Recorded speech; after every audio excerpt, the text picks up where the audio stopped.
Dans cette formation, vous serez émerveillé de voir qu'il est très facile d'additionner des sélections flottantes entre elles. Donc ça peut être des sélections flottantes provenant d'un calque, d'une couche ou d'un tracé vectoriel.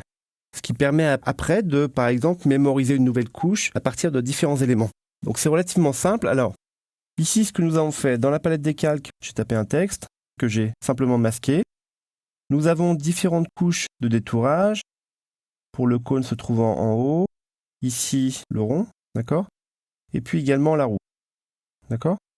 Donc, je vais retourner sur la couche RVB. Nous avons également un tracé vectoriel qui permet le détourage ici de la bouée.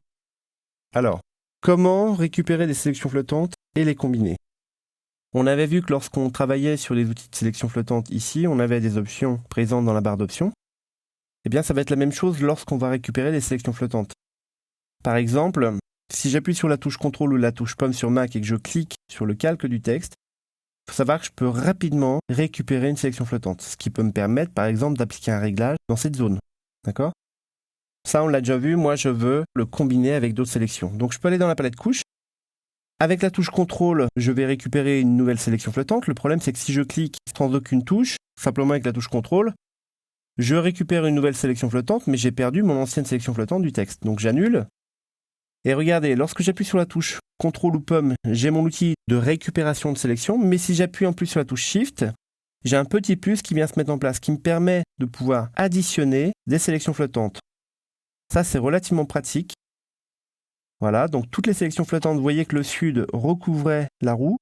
La sélection flottante est venue vraiment se combiner avec. D'accord? On peut également récupérer rapidement une sélection flottante et la combiner à partir d'un tracé vectoriel. Ici, j'ai un tracé qui se trouve à cet emplacement-là. Encore une fois, je peux le combiner avec des sélections flottantes provenant de calques ou de couches. Donc ça, c'est vraiment génial. Alors, je vais vous montrer un autre exemple. Je vais faire une sélection flottante, par exemple, par-dessus la roue ici. Et vous montrer également qu'on peut soustraire les sélections flottantes. Regardez.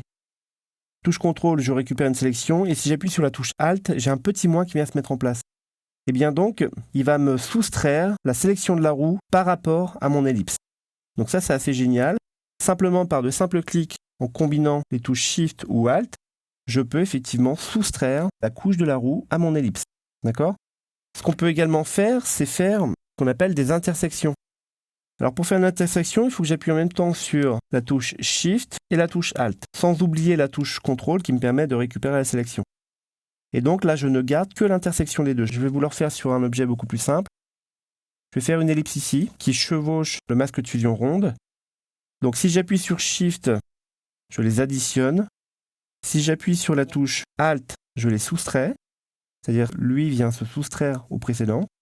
Et donc, si j'appuie Shift et Alt en même temps, ça me met une croix dedans. Et donc, ça ne va garder que l'intersection de ça plus ça. Voilà. Ce qui peut permettre, par exemple, de faire une mise en couleur d'une petite portion. Donc, c'est vraiment très facile de combiner tout type d'éléments. D'accord? Surtout lorsqu'on a beaucoup de masques de fusion qui ont été faits indépendamment. Pourquoi indépendamment? Parce que souvent, ça arrive qu'on fasse différents types de détourage, selon les éléments qu'on doit détourer. Et si on veut rapidement tous les mettre en couleur sans trop de problèmes, donc là, j'appuie sur la touche Shift, j'ai récupéré toutes mes sélections flottantes. Maintenant, par exemple, je pourrais créer un calque de remplissage, couleur unique. C'est vraiment un exemple, on pourrait vraiment faire autre chose. Mais ça permet de faire rapidement du graphisme. Voilà. Donc, petit rappel, Shift, j'additionne, Alt, je soustrais, Shift plus Alt, je fais ce qu'on appelle une intersection. Et n'oubliez pas la touche CTRL ou pomme qui vous permet d'avoir l'option pour récupérer une sélection flottante à partir d'un calque, d'une couche ou d'un tracé.